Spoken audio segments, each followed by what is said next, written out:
Hola amigas, amigos y clientes de BTG Pactual en Chile.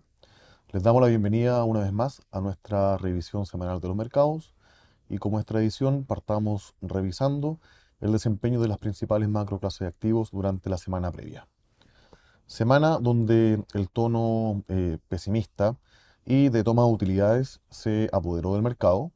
En la parte internacional, las acciones del mundo cayeron un 1,3%. Esto fue bastante homogéneo en las bolsas del mundo desarrollado, a la vez que el incremento en tasas de interés en prácticamente todos los plazos, también en dólares, lleva a que la renta fija global termine una semana también con rendimientos negativos.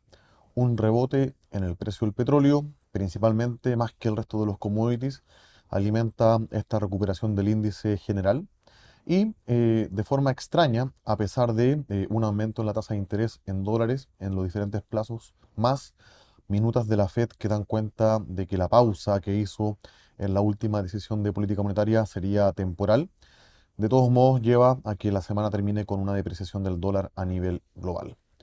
La buena noticia vino de la mano de los activos locales, en particular la bolsa chilena, que el día viernes termina la semana con un rebote importante, 2,7%, alimentado por una sorpresa a la baja, esto es, una inflación más baja de lo que esperaba el mercado para el mes de junio. Termina empujando los flujos a las acciones que eventualmente con los múltiplos que están muy castigados podríamos tener lo que se denomina un re-rating, esto es una expansión en los múltiplos y llevar a un desempeño de IPSA que, alcanzando el máximo histórico, tiene espacio, a nuestro juicio, aún por seguir subiendo. Pasemos a ver el detalle a nivel de países en la parte de renta variable internacional. Un segundo, ahí.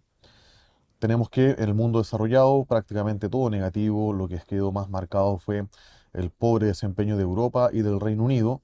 Les recuerdo que nuestra posición de overweight o privilegiar acciones europeas fue cerrada a principios del mes de junio, donde hicimos una toma de utilidad con un muy buen desempeño y hicimos un cambio para las acciones small y mid cap de Estados Unidos.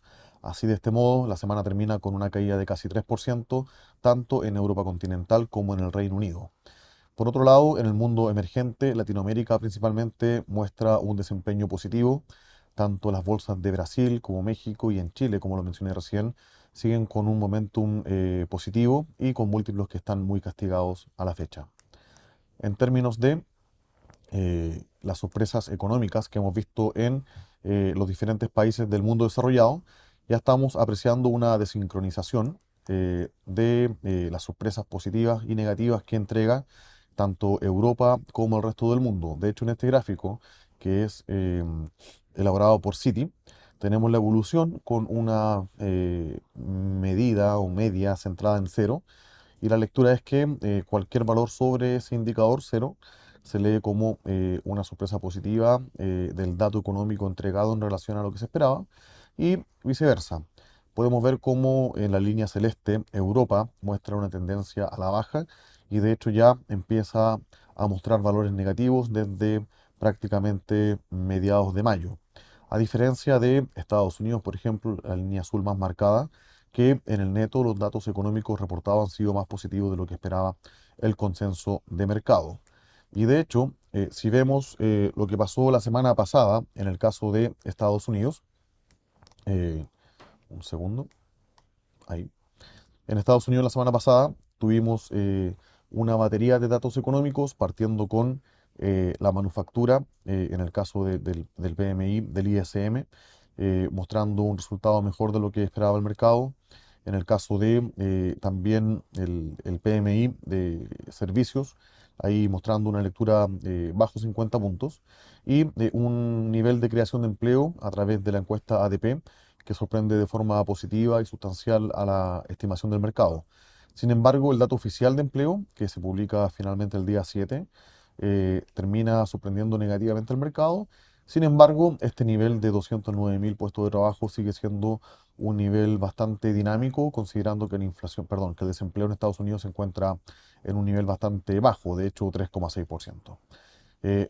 La nota negativa viene por el lado de China, que si bien al cierre de la semana pasada no se publicaba aún el CPI y PPI, tuvimos ya el dato el domingo en la noche y nos muestra una sorpresa negativa. El CPI muestra una variación nula, el PPI una caída mayor a lo que esperaba el mercado, y esto da cuenta de una recuperación económica, sobre todo por el lado de la demanda, que aún no es consistente ni lo suficientemente fuerte para adelantar un crecimiento económico que esté en línea con lo que espera la autoridad económica. Así que ahí tenemos una tarea pendiente en el caso de la recuperación de la economía china. Y finalmente, en Chile, como ya mencioné, si bien la actividad económica sigue bastante golpeada, de hecho el IMASEC de la semana es negativo, menos de lo que esperaba el mercado, pero sigue en terreno de nulo crecimiento. Y de alguna forma esto nos da cuenta de que la holgura de capacidad se están acomodando, esta estrechez y sobre todo este impulso de la demanda muy fuerte que venía por parte de la liquidez extraordinaria del IFE y de los retiros de los fondos de pensiones ya se está extinguiendo y tenemos que en el mes la inflación termina con una caída de 0,2% versus el 0,1% que se esperaba y que fue lo que se publicó en el mes previo. Vamos a mostrar un poco más de detalle. Es uno de los nuestros especiales de la semana, el dato de inflación y lo que viene para la decisión de política monetaria del mes de julio.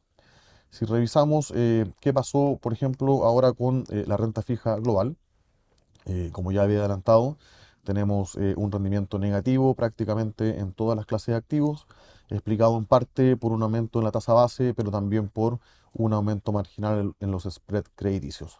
De todos modos, el nivel de tasa de interés, donde uno puede activarse en un portafolio de renta fija en dólares, sigue siendo bastante atractivo y está en su mayor nivel prácticamente en 10 años. Así que con todas sus amenazas de riesgo, creemos que la renta fija internacional tiene un potencial de rentabilidad que superaría al menos el de la renta variable en el mundo desarrollado.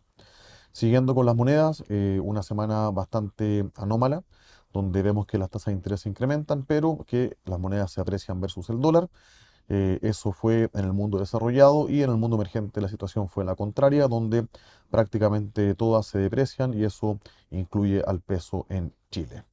Por último, respecto a los commodities, también vemos un incremento en el índice general, pero que está explicado principalmente por el buen desempeño del precio del petróleo, que finalmente encuentra un piso luego de los sucesivos anuncios de recortes por parte de los productores.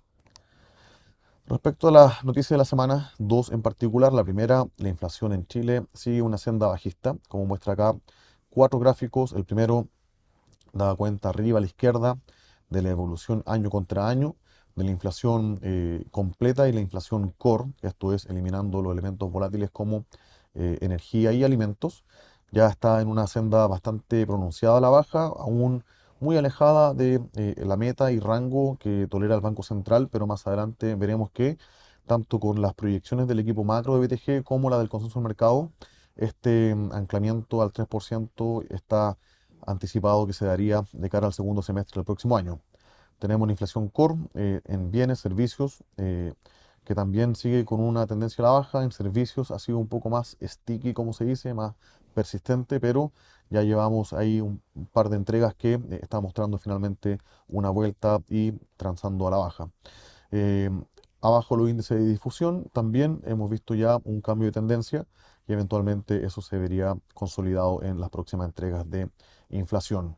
Nuestro equipo macro sigue esperando, acá como muestra el gráfico, una convergencia al 3% de cara ya al año 2024 y esto de alguna forma ya lo vimos eh, por ejemplo, hoy día en la mañana en la encuesta de operadores financieros espera para el mes de julio un recorte de 75 puntos base, el cual sería acompañado por 75 puntos base adicionales en la siguiente reunión de política monetaria. Así que probablemente el Banco Central en Chile sea uno de los primeros en el mundo emergente en hacer la reducción, la primera reducción de tasa de política monetaria, de una de varias que vendrían de cara a los próximos 18-24 meses. La segunda noticia de la semana tiene relación con los resultados corporativos en Estados Unidos. Si bien ya partió hace un par de semanas la entrega oficial, de forma coloquial se determina desde los últimos 5 o 7 años que los bancos son los que dan este famoso kickoff y es lo que sería esta semana. En términos agregados, las estimaciones del mercado para este trimestre dan cuenta de una caída esperada de 1,3% en las utilidades versus el año anterior, el mismo trimestre, el cual sería el penúltimo trimestre de caída para luego ya desde el cuarto Q tener un crecimiento en las utilidades corporativas en Estados Unidos. De hecho, con lo que va reportado a la fecha, son pocas compañías de todos modos. La caída hasta ahora en promedio ha sido de 20%. Obviamente esto se va a ir acompañando de empresas que van a reportar crecimiento y en el neto debería terminar, si es que las estimaciones están bien ancladas, con una caída marginal. Hasta ahora, 16 empresas han reportado un crecimiento de 0,12% en ventas, una caída de 20% en utilidad, pero obviamente es muy prematuro para sacar conclusiones. Y durante esta semana tendremos resultados de empresas, algunas bastante relevantes o simbólicas como Delta Airlines, PepsiCo, y por el lado ya financiero tendremos asset managers como BlackRock, bancos como Citigroup, JP Morgan, custodios como State Street y también bancos como Wells Fargo al cierre de la semana. Así que importante revisar en la parte bancaria cómo se contrasta los buenos resultados que tuvieron las pruebas de tensión, los stress test, hace una semana, versus los cambios normativos que podrían venir de cara a la crisis de los bancos regionales y si es que hay provisiones adicionales que puedan imputar los bancos a sus estados financieros. Para la semana, en términos de data económica, no hay mucho dato relevante. Lo más importante será el dato de inflación en Estados Unidos para el mes de junio, que se reporta el día miércoles en la mañana. El mercado está esperando una inflación de 0,3%, eso se compara con un 0,1% del mes previo y esto tendría un impacto en el año contra año significativo, una caída importante en inflación medida en 12 meses y obviamente cualquier sorpresa al alza sería con un efecto negativo por el lado de las tasas de interés y eventualmente apreciativo para el dólar y viceversa. Eso es lo más relevante para esta semana. Como siempre, los dejamos invitados a revisar nuestros informes, conectarse a nuestros webinars y revisar también las diferentes actividades que tiene BTG Pactual en Chile. Muchas gracias.